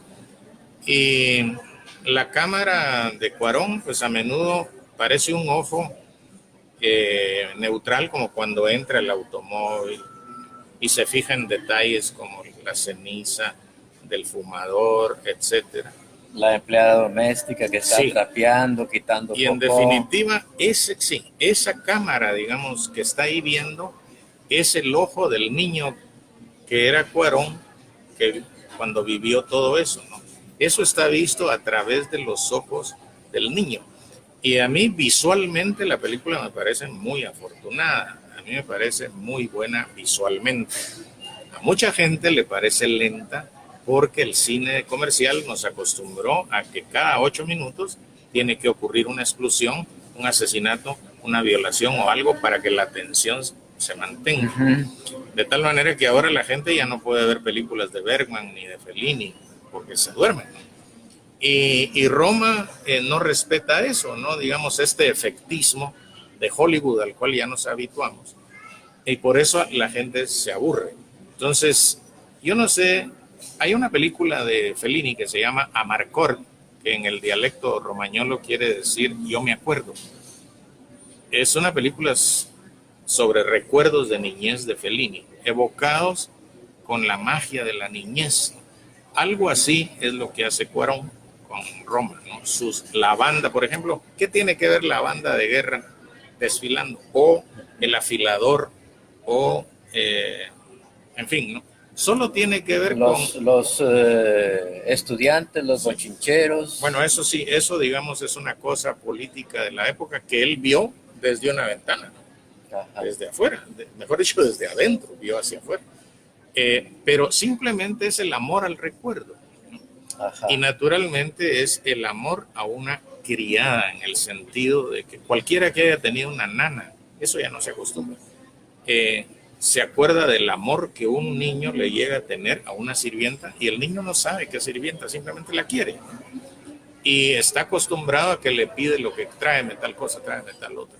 Ajá. Entonces, claro, mucha gente le ha dado interpretaciones sociológicas y que si la servidumbre y que si el trato y que si el racismo y que esto y el otro.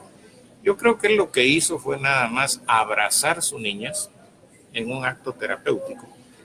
Y sí logró momentos muy hermosos, por ejemplo, los travelings de la calle, la recreación de las calles del Distrito Federal de esa época son muy hermosas, a pesar de que son cortas, porque la producción tampoco se habría cuadruplicado en dinero si se hace eso, pero esos travelings son muy, muy hermosos, que también son plano secuencia. Y otros muy estáticos, ¿verdad? Que culminan con el bumper del carro y la cámara no corta. Hasta un buen rato después se cambia de plano. Entonces me parece que estéticamente es afortunada. Pero la historia obviamente no fluye como le gustaría a un cineasta que va al cine a que le cuenten una historia emocionante y a que lo entretenga. Sí. Obviamente Roma no es para eso. Ha de ser mi caso, porque yo le digo, yo me atreví a decir que no me gustó. Bueno. Y hay otros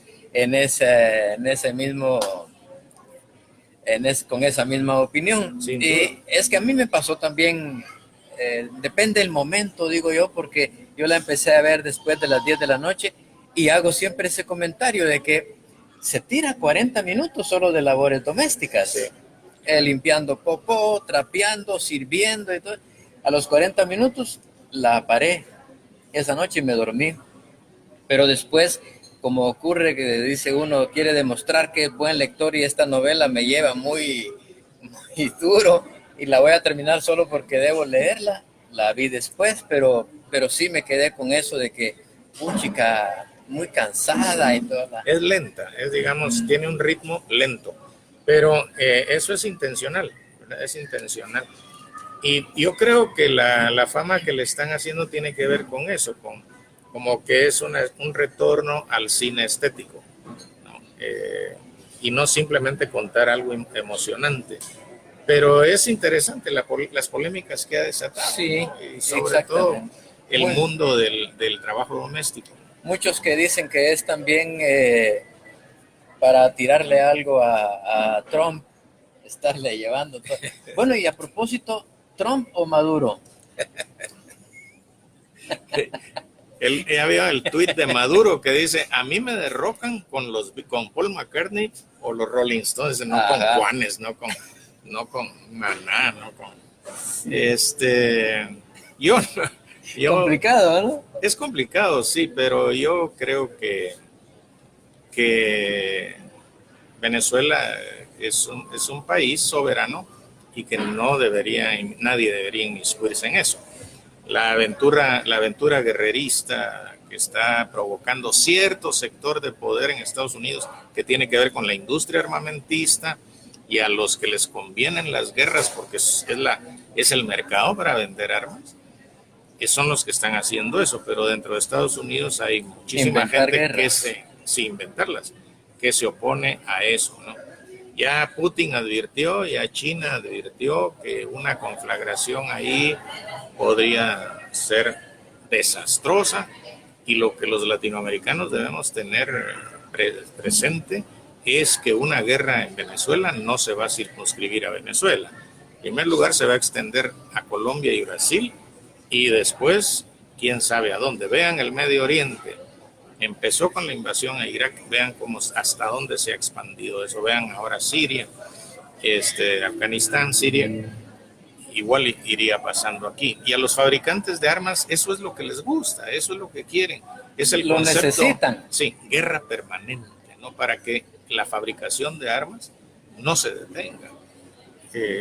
Y es precisamente el paradigma de acumulación de capital por esa vía o por otra lo que está ahorita en cuestión. Los chinos están proponiendo la ruta de la seda, o sea, una forma de globalización alternativa a la neoliberal. Ya no producir capital vendiendo armamento e inventando guerras, sino volver a la productividad material de bienes de consumo, ¿verdad? Bueno, pero por un lado, el imperialismo yanqui, ya sabemos, lo andamos reprobando, ¿verdad? Pero su visión, ¿usted simpatiza con Maduro? Pues yo creo que no es una cuestión de Maduro ni de Daniel Ortega y su esposa, sino que es una cuestión geopolítica. Yo creo que la intervención geopolítica no debe darse. Yo estuve en Venezuela hace 2 años y así como muchas personas que transmiten desde adentro, yo no vi nada de lo que dicen que hay, ¿no? Colas, hambrunas, incluso en las manifestaciones ahí yo no veo gente famélica. No hay gente desnutrida como en Guatemala, todos se les ve muy saludables, a los de un lado y los del otro. La vida en Caracas era muy normal hace un par de años, o menos, año y medio quizá. Y el problema es geopolítico, ¿no? Es estar bajo la férula de una forma de ver en la economía mundial por medio de endeudar a los países, de saquear a los países por medio del capital corporativo transnacional, más mineras, más hidroeléctricas, más palma africana, o dejar que los países prosperen por su cuenta como mejor les conviene, ¿no? Eso es. Entonces no se trata de defender personas, ni a Ortega, ni a su esposa, ni a Maduro, porque hay mucha gente a la que le caen mal las personas, y lo que hay que ver son los regímenes y los intereses geopolíticos regionales. En ese sentido, yo sí me solidarizo con la soberanía de cada país y nunca podría estar de acuerdo con una intervención de ningún lado, de Estados Unidos, de Rusia ni de China. Magnífico. Quedémonos ya finalmente en Guatemala, entonces. Una mirada rápida también al panorama político nacional, a ver qué está cocinando Jimmy Morales y el montón de partidos políticos que han surgido. Antes de ir a los señores bajo los árboles. Yo creo que lo que menos importa en Guatemala es Jimmy Morales, ¿no? Él no pinta nada, ni para nada. La gente lo odia por tonto, pero mire, aquí lo que hay en las próximas elecciones es la derecha contra la derecha. La ultraderecha fascista, ¿no? Representada por el arzuismo, o sea, la Liga Pro Patria, Guatemala Inmortal, Ave Milwa, la Fundación contra el Terrorismo, y la derecha moderada dionisista, ¿no? Detrás de la cual está Dionisio. Esta derecha moderada es lo que yo he llamado izquierda rosa, o sea, es toda la socialdemocracia y todo el ONGismo que la ultraderecha dice que es de izquierda, pero que no es de izquierda. ¿Ya no hay izquierda roja ahora? No la hay. No hay ni una sola organización que se pueda llamar de izquierda, ¿no? que tenga una postura de clase, que tenga una postura popular. Todos están financiados por agencias internacionales, por la Open Society Foundation de Soros, por el Instituto Holandés para la Democracia y no sé qué más. Entonces se han ido corriendo hacia el centro. Sí, pero hacia el centro derecha, ¿verdad? Entonces, no importa quién quede en las próximas elecciones, puede quedar Semilla, que la ultraderecha dice que es de izquierda, o puede quedar Yamatei, no importa quién, aquí lo que se viene es una restauración oligárquica, porque los arzuistas y los dionisistas en algún momento pactan, ¿verdad? Ya se ha visto este asunto en días pasados, con el asunto de la CICIG, etcétera, etcétera. Ese ha sido el lío que han mantenido, ¿no? Pero la derecha llamada moderada o dionisista compró su impunidad ante la CICIG y por eso ellos, sus delitos consisten en pedir disculpas, en pagar multas y en irse para su casa con medidas sustitutivas. Fácil. Y entonces se creó esa falsa dicotomía entre corruptos e incorruptibles, entre malos y buenos. Esto no es cierto. Son dos formas de la misma derecha, de la misma oligarquía, que lo que está buscando es maquillar la restauración de un régimen económico colapsado. Y la prueba de que está colapsado es que Guatemala no vive de lo que produce el sector productivo, sino vive de las remesas de sus heroicos ilegales. De eso vive este país, no de lo que produce la oligarquía. No importa de qué sector sea. Entonces es una economía colapsada, pero como no hay otra propuesta, entonces hay que restaurar lo que no sirve. Y restaurar lo que no sirve es maquillarlo, es darle un maquillaje. Entonces aquí el plan es que quede un gobierno progre al que la ultraderecha lo vea como izquierda. Pero aquí izquierda no hay. Lo que hay son ex izquierdistas que ahora son ONGeros, ¿no? Entonces, en este momento, digamos, la maquinaria está centrada en ver cómo van preparando ese final, sí, que son las votaciones de este año. Claro, y que la negociación entre los dos sectores oligárquicos, lo que yo he llamado pugna intraoligárquica, se vaya afinando cada vez más para que no sobreviva después de las elecciones, sino que haya un entendimiento, ¿verdad? Alianzas de partidos o qué sé yo. Hay una excepción que es el MLP. Sí. Pero bueno, veamos al pueblo votando, emitiendo su voto, o no lo va a emitir, o lo va a anular. ¿Qué va a pasar? ¿Cómo es su pronóstico? Mire, yo sé que hay mucha apatía, pero hay una inmensa cantidad de gente que todavía se traga el cuento ese de corruptos contra santos, ¿verdad? Corruptos contra incorruptibles, y que todavía cree que Telma Aldana es como la Santa Telma, o que los malos, el pacto de corruptos, solo ellos son malos, como que los otros no fueran evasores de impuestos, ¿verdad? Tampoco.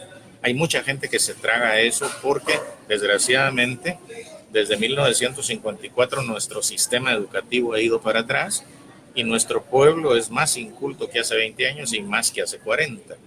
En ese sentido es más manipulable, ¿no? El fraude, por ejemplo, que se le hizo a Valdizón, y esto no es defender a Valdizón, pero a Valdizón se le hizo un fraude electrónico.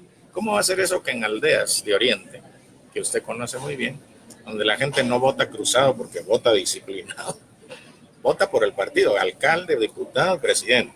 Muy fieles. Ahí todo era para Valdizón, menos el voto por el presidente.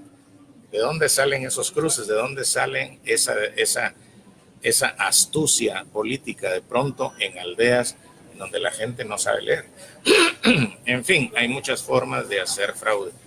De lo que se trata es de crear una versión mediática que la gente crea para que el fraude sea efectivo. Pero aquí va a quedar el que el poder quiera, y el poder lo que quiere es una restauración oligárquica. Creo que lo que preferirían, en lugar de un Yamatei o una Suri, que ya sabemos, ya el pueblo sabe eso, es algo que parezca nuevo, ¿verdad? Algo que parezca de izquierda. Eso es lo que quiere, alguna coalición que parezca de izquierda, pero no lo va a hacer, ¿verdad? Porque usted sabe que el líder de la lucha anticorrupción y de la lucha antiimpunidad en este país, el líder de eso es Dionisio Gutiérrez, no es Iván Velázquez, es Dionisio Gutiérrez. Y los malos son los arzuistas. Arzú era el ejemplo vivo, pero los que lo siguen a él son los que han tomado la batuta. Y a los arzuistas los apoya un sector del Partido Republicano de Estados Unidos y a los dionisistas un sector del Partido Demócrata. Entonces, así es como lo local se vincula con lo geopolítico, lo global. Aquí nosotros, los votantes, somos la masa manipulada. Ajá. Entonces, Los que quedamos siempre en medio y que nos van llevando, porque eso de la posverdad, que ya no nos va a quedar tiempo de hablar también, la posverdad es el trabajo principal del sistema. claro, ¿Verdad? la posverdad es que ya todo es absolutamente relativo. Y lo que diga usted, lo que diga yo, lo que diga Juan Pérez, tiene el mismo valor. Lo cual no es cierto, ¿no? Siempre hay jerarquías. Señores, bajo los árboles, cuando uno lo lee, dice, este es un documento que me hace ver que en Guatemala hubo genocidio, holocausto, que en Guatemala se utilizó más en la palabra genocidio, pero es lo mismo que holocausto, esas matanzas, pero horripilantes. De veras dice uno que extremado. Usted cuando estaba escribiendo este libro, cuando estaba leyendo los documentos, ¿qué sintió? Porque en una mañana, pues asesinaban y acababan con una comunidad, sí, pero a lo grueso. Sí. Sí, yo me enfermé emocionalmente de tanto incursionar en eso. Primero traduciendo el libro de Robert Carmack, Guatemala, cosecha de violencias. Pero todavía aguantaba. El libro tenía más de 200 páginas, lo traduje. Después me metí con estos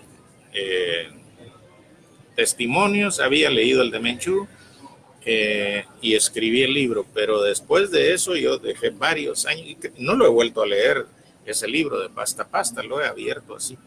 Pero sí enferma. Y entiendo a la gente. Ya se lo voy a poner en sus manos. Sobre todo a la gente extranjera que no aguanta terminarlo porque me dice es que no das tregua. Yo le dije es que no quería dar tregua, no quiero que esa sea una ficción agradable, al contrario, ¿no? Quiero mostrar esa crudeza porque es mi manera de contribuir a que esto no vuelva a pasar. Es darle voz a los sobrevivientes, ¿no? Porque el testimonio de Menchú, lo primero que yo me planteé es, esta es una voz. El conflicto armado fue un hecho tan masivo que tiene que ser relatado por muchas voces. Si alguien del EGP lo relata, pues está bien, pero es su versión, pero alguien de otra organización lo verá diferente. Y cada uno de nosotros vivió lo propio del conflicto armado. ¿Quién se puede dirigir en la voz de todos? Por eso ese libro es polifónico. Bien, son muchas voces. Yo les digo que personas más débiles o no preparadas, creo yo que hasta se pondrían a vomitar cuando leen algunos pasajes de esta novela que, exagerado, ya les digo. Bueno, de alguna manera en el libro también se dice que hubo guerrilleros que también tienen responsabilidad en muchas muertes. Sí. Al ejército se le tira duro también, pero es que les digo yo, por ejemplo, bueno, ahí vienen mujeres embarazadas, ábranles la panza, le abren la panza, le sacan al niño y después le vuelven, matan a ese feto y se lo vuelven a meter en el estómago y después matan a esa mujer, agarran a los niños, los hacen pedazos, cuelgan a gente civiles o guerrilleros bajo los árboles, en las ramas de los árboles, los cuelgan, pasa de todo, pero uno dice esto es excesivo. Uno no cree que eso pudiera haber pasado.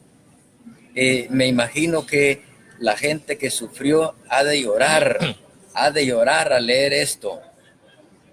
Eso dijo Humberto Acabal cuando se presentó el libro la primera vez, dijo, lo que Mario Roberto escribe yo no lo podría escribir, yo lo lloro. Yo lo lloro. Le quiero pedir una lectura en el 69, página 69 de aquí. Veamos dónde consideramos que se concluya. Bueno, para no cansar a la gente. Uh-huh. Dice, el machete silbó al cortar el aire. La cabeza de Juan hizo un gesto como de comprensión y ternura al desplomarse sobre su hombro izquierdo. Los párpados se le abrieron y cerraron como alas de mariposa, al tiempo que volcanes, nubes, cielo y montañas daban vueltas y vueltas mientras se desvanecían poco a poco hasta desaparecer. Quizá pudo llegar a ver aún desde el suelo que su cuerpo daba pasitos hacia atrás como un bebé y que caía sentado temblando mientras del cuello le brotaba un grueso chorro de sangre morada que se dividía en 3 afluentes. Uno bañaba el hombro, el otro el pecho y el tercero el cielo y después la tierra. Suficiente. Lo vamos a dejar ahí porque eso es grueso. Le quiero agradecer muchísimo la oportunidad de acompañarnos acá en Letras en Directo. Justo. Ha sido un premio para este canal. Con muchísimo gusto y muchas gracias a todos los que siguen conectados. Ha sido un diálogo muy agradable. Muchísimas gracias por la invitación. A usted gracias. Hasta la próxima en Letras en Directo.